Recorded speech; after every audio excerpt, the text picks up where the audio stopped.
Hello all, welcome back to Excellent English. This is Ambikesh Tiwari and in today's video we are going to talk about the descriptions of simple past tense. Simple past tense is also called past indefinite tense. तो आइए हम अपने topic पर बात करते हैं past indefinite tense पर. आज का अपना topic past indefinite. So past indefinite tense, as I have already told कि पास्ट इंडेफिनिट टेंस को हम सिंपल पास्ट टेंस भी बोला करते हैं. अब क्या होता है कि हमारी जितनी हिंदी की सेंटेंसेस होती हैं जिनके अंत में ता था, ती थी, ते थे, या, ये, ता था, ती थी, ते थे, या, ये लगा होता है, उनको हम ट्रांसलेट करने के लिए पास्ट इंडेफिनिट के रूल्स को यूज करते हैं.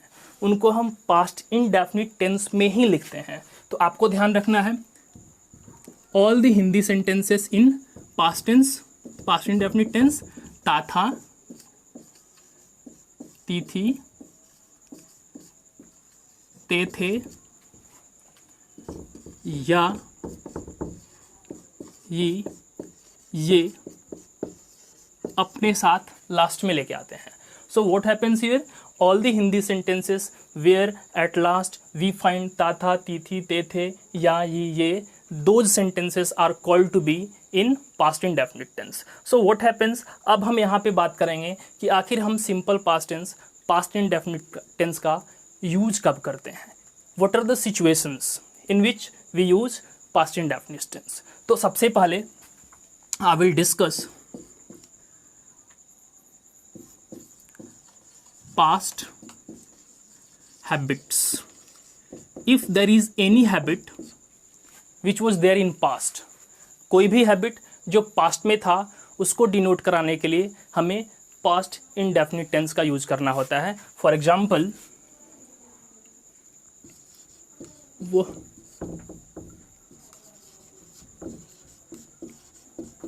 धूम्रपान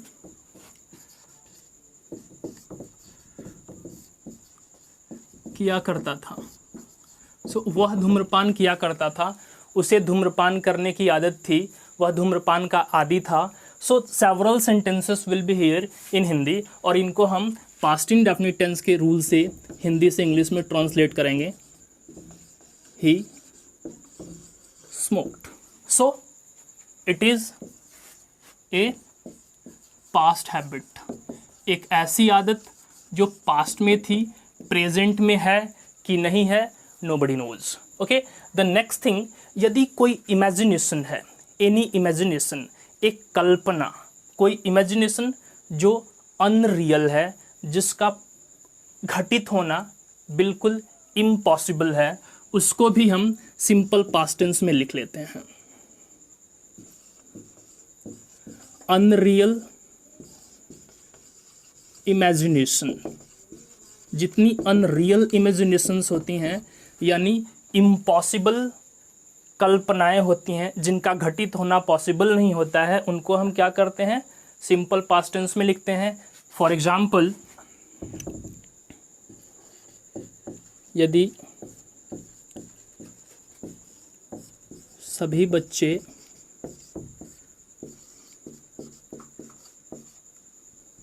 शैतान बन जाएं, for example we can just have this sentence, यदि सभी बच्चे शैतान बन जाएं तो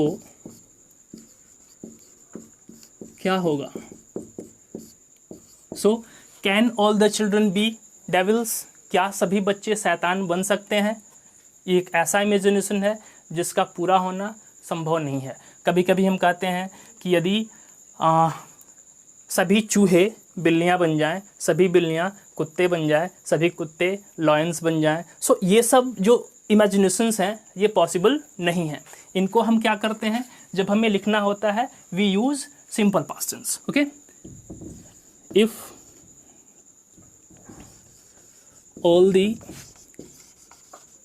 children became devils, if all the children became devils, what would happen if all the childrens become devils, what would happen? Just pay attention here on the use of my verb. I have used past form of the verb here. यहाँ पे हमने past form of the verb का use किया है. It means I have used all the rules of simple past tense. Okay. The next, what happens if an action was continual already, at the same time an other action took place. यदि कोई action पहले से ही continue था, ठीक उसी समय एक दूसरा एक्शन घटित हुआ. ओके,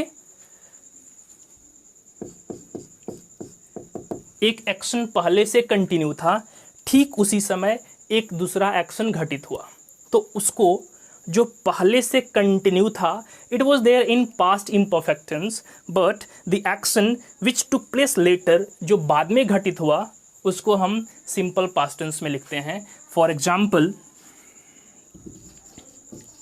जब मैं बाजार जा रहा था, मैंने एक सांप देखा. Okay, so I told you when an action was already continue. जब मैं बाजार जा रहा था, ये जो प्रोसेस था बाजार जाने का पहले से कंटिन्यू था. At the same time another action took place, उसी समय एक दूसरा एक्शन हुआ कि मैंने सांप देखा. तो ये बाद में जो एक्शन घटित होता है उसको हम क्या करते हैं, सिंपल पास्ट टेंस यानी पास्ट इंडेफिनिट टेंस में लिखते हैं. So we can translate this like that, when I was going to market, I saw a snake. Clear? ये action I was going to market पहले से चल रहा था, कंटिन्यू था.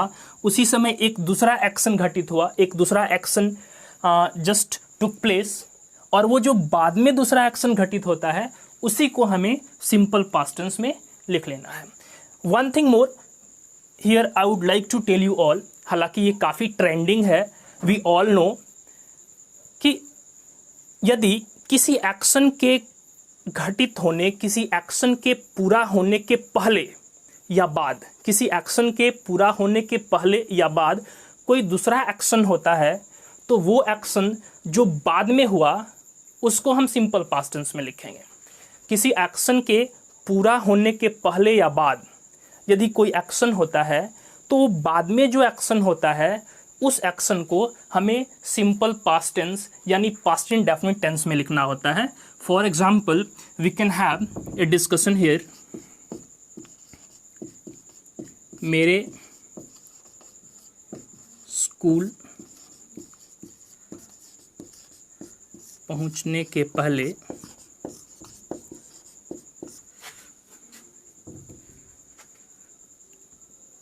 शिक्षक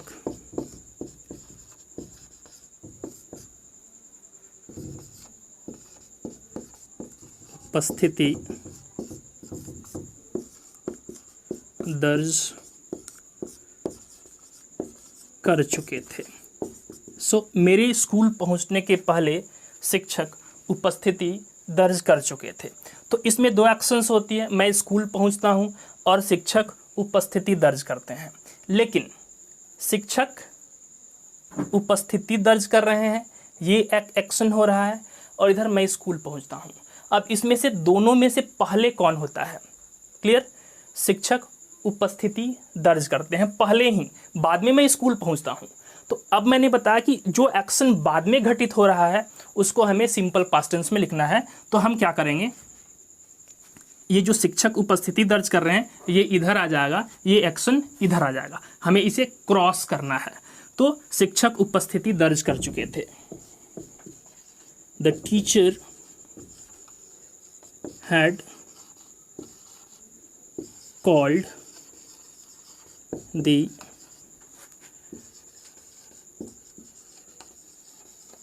attendance.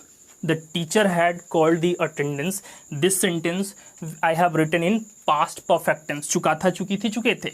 अब ये मेरे स्कूल पहुंचने के पहले, तो इस पहले के लिए I have to write before I reached the school. So our sentence is already translated here.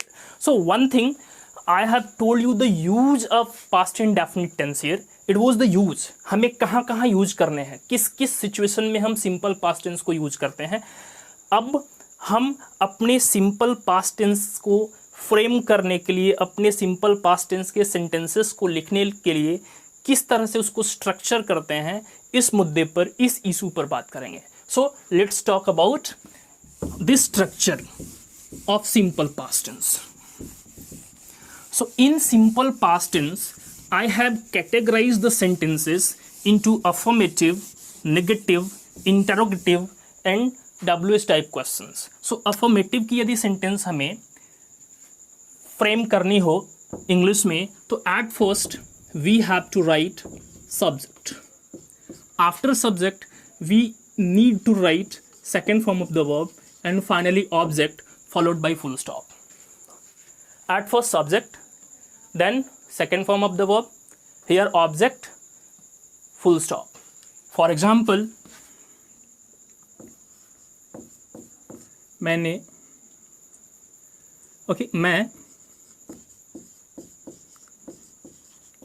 अंग्रेजी बोलता था. So here था था, I have written या ये also. So मैंने अंग्रेजी बोला. Both the sentences will be from the same tense, past indefinite. So मैं अंग्रेजी बोलता था. At first we have to write subject I. Verb to speak का second form spoke होता है. I spoke English.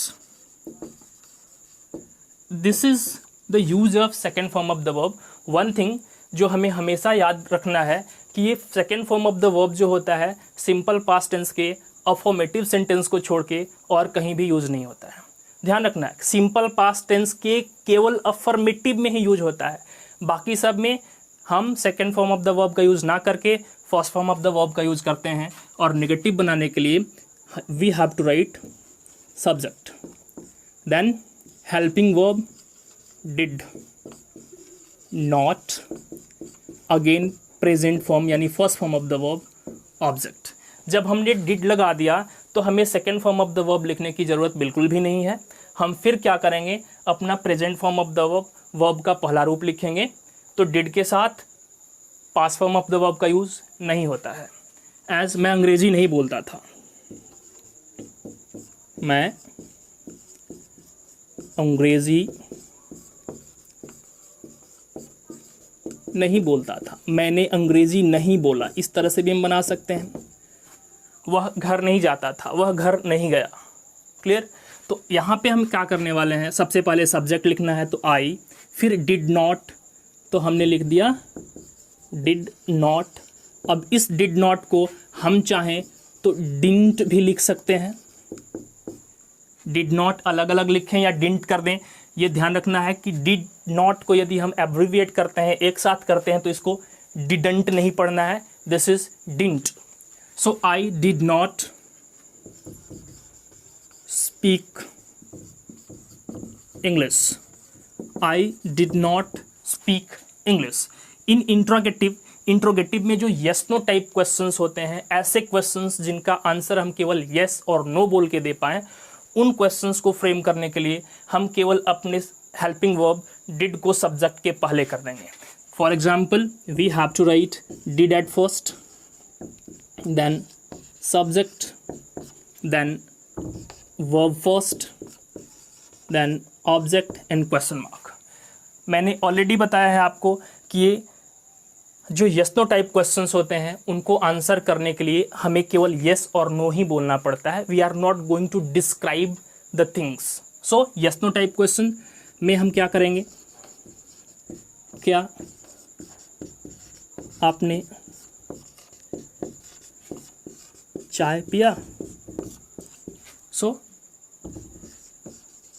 Did you take tea? क्या आपने चाय पिया? क्या आप मुझे जानते थे? Did you know me? Okay, ये जो क्वेश्चंस हैं, क्या आपने चाय पिया? Did you take tea? Did you sip tea? So in answer we can easily say yes, no. क्या आप मुझे जानते थे? Did you know me? Yes, no. Very easily we can answer this questions only by saying yes and no. So next, अब हम क्या करते हैं, डिस्क्रिप्टिव क्वेश्चंस, ऐसे क्वेश्चंस जिनका आंसर हम केवल हाँ और ना बोल के नहीं दे पाते हैं, we have to describe them. So हम ऐसे क्वेश्चंस पर बात करेंगे, उनको हम WH टाइप क्वेश्चंस कहते हैं। सो उनके लिए हमें क्या करना होता है, very first we have to write WH word, what, when, where, how और इस तरह के जो वर्ड्स आते हैं जिनको क्वेश्चन पूछने के लिए सेंटेंसेस में यूज किया जाता है। सो WH वर्ड्स के बाद we have to write helping verb did, then subject, verb, object and question mark. Descriptive questions होते हैं, आंसर डिस्क्रिप्शन मांगता है, इसमें हमें कुछ और डिस्क्राइब करना होता है। ओके, आपने चाय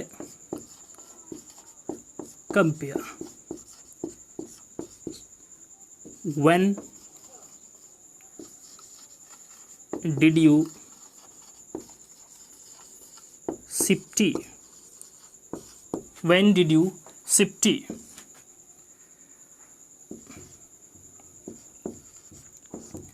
राम ने दरवाज़ा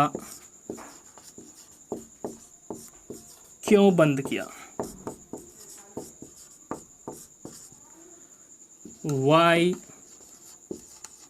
did Ram shut the door? So these questions we can see that we cannot answer only by saying yes and no. So these are descriptive questions, these are WH type questions. So हमने इनको 4 तरीके से आपको transform करना भी सिखाया है। I have told you everything about the uses of past indefinite tense, and finally I hope this video is going to help you understand the use of past indefinite tense. If you really like this video, subscribe this channel. If any doubt, please put your doubts in the comment box. I will provide you doubt removing things. Like the videos, share it. Thanks for watching the video completely.